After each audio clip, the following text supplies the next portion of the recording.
তোমরা তো সবাই জানোই আমি এখন মায়ের বাড়িতে আছি। মায়ের বাড়িতে যেহেতু আছি, মা সেরকম কোনো কাজকর্ম করতে দিচ্ছে না। তো আজকে যেহেতু বৃহস্পতিবার, তো আমি মাকে বললাম তুমি পুজোটা কমপ্লিট করো আর আমি রান্নাবান্নাটা করি, তাহলে আমারও সময়টা কাটবে, বেশ ভালো লাগবে। তো যাই হোক, হ্যালো সবাই, তোমরা সবাই কেমন আছো? আশা করি খুব ভালো আছো, আমিও ভালো আছি গো। তোমরা তো জানোই আমার রান্না করতে কতটা ভালো লাগে বা কতটা ভালোবাসি। সত্যি গো, রান্না জিনিসটা আমার করতে এত ভালো লাগে আর এত ভালোবাসি রান্না করতে, কি আর বলি। যেটুকুই পারি না কেন, নুন কম হোক ঝাল কম হোক, তো করতে ভালোবাসি, তো ভালো লাগে তো রান্না করতে।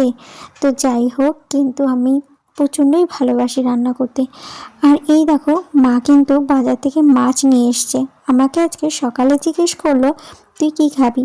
আমি বললাম ডাল আলু ভাজা দিয়ে ভাত খেয়ে নেব, আর কিছু আনতে হবে না। মা বলছিল ডিম তো তোর খাওয়া হবে না, যেহেতু অ্যালার্জির জন্য আমি ডিম খাওয়া একদম বন্ধ করে দিয়েছি এখন।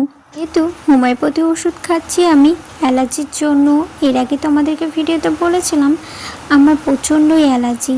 শুধু হোমিওপ্যাথি ওষুধ খাচ্ছি অ্যালার্জি সেটা না, আমার আঁচলি বলো, তারপরে একটা সিস্ট হয়েছে, সেটার জন্য আমি কিন্তু হোমিওপ্যাথি ওষুধ খাচ্ছি। আর আমাকে ডক্টর কিন্তু বারণ করে দিয়েছে তোমার যেগুলোতে অ্যালার্জি তুমি কিন্তু সেগুলো কিচ্ছু খাবে না। সেজন্য আমি ডিম খাওয়া একদম বন্ধ করে দিয়েছি। আর আমি সত্যি বলছি, আমার ডিম এত পছন্দ, এত ভালোবাসি আমি ডিম খেতে, ডিমটাই এখন আমি আর খেতে পারি না। শুধু ডিম পছন্দ করি তা না, আমার কিন্তু চিংড়ি মাছটাও খুব ফেভারিট, খুব পছন্দ করি, খুব ভালোবাসি গো। যেই জিনিসগুলো আমি পছন্দ করি সেইগুলোই আমার বারণ। আমার অনেক কিছুতে অ্যালার্জি, যেমন বেগুনে, মিষ্টি কুমড়োতে, তারপরে পুঁই শাকে, এগুলোতেও অ্যালার্জি আমার। অনেক কিছু বারণ। তো যাই হোক, কী আর করবো বলো, সব কিছু বারণ করে দিয়েছে। আর ডক্টরও বলেছে একটু মুখ পেলে খাওয়া দাওয়া করতে হবে, সেটাই বলেছে। আর আমি সবজির থেকে সত্যি বলছি, ডিম আর চিংড়ি মাছ এত ভালোবাসি, এত পছন্দ করি, সেইগুলো তো আমি খেয়েও আমি অ্যালার্জি ট্যাবলেট খেতাম। তো তার জন্য আমাকে ডক্টর কিন্তু বারণ করেছে। আমি যখন বলেছিলাম যে আমি এইগুলো খেয়েও কিন্তু অ্যালার্জি ট্যাবলেট খেতাম, আর তোমার হোমিওপ্যাথি ওষুধ যেটা দিচ্ছ সেটাও কিন্তু খেয়েও আমার অ্যালার্জি বেরিয়ে যাচ্ছিলো। তো তারপরে কিন্তু আমি ওষুধ খেয়েছি।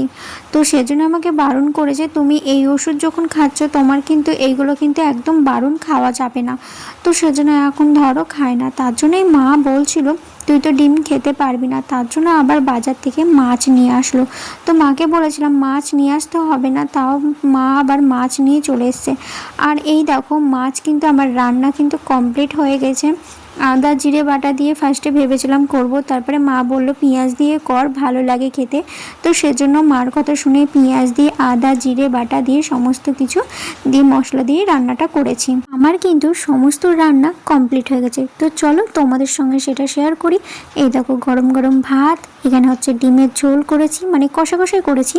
যেহেতু ভাই মাছ খায় না তার জন্য ডিমটা করা হয়েছে, আলু ভাজা করা হয়েছে, আর এই দেখো আলু দিয়ে মাছের ঝোল, আর এখানে করা হয়েছে আলু ভর্তা।